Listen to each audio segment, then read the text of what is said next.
আসি গাইস, পাবনার দিকে কিন্তু ভয়ঙ্কর আপডেট রয়েছে। এখানে ঝড় হওয়ার সম্ভাবনা রয়েছে দৌলতপুর, পাবনা এবং চুয়াডাঙ্গা, মাগুরা, ফরিদপুর। ভয়ঙ্কর আপডেট এগুলো। ঝিনাইদা, বাউদিয়া, কামারখালী, পাংশা, রাজবাড়ি, ঠিক আছে, মাগুরা, মধুখালী, ফরিদপুর এগুলো বললাম, কালীগঞ্জ, জীবননগর, চৌখা, যশোর, নড়াইল এগুলোতে আসার সম্ভাবনা রয়েছে বজ্রসহ বৃষ্টি, এবং ইন্ডিয়াতেও কিছু কিন্তু রয়েছে।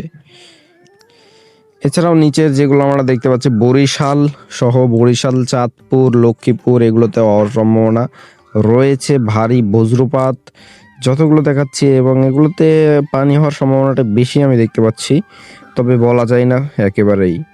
চৌমুহী এবং ফেনীতে আমরা দেখতে পাচ্ছি বন্ধুরা, ফেনী, চোর, এলাহা, সিনদ্বীপ এবং এই নিচের দিকে আমরা একটু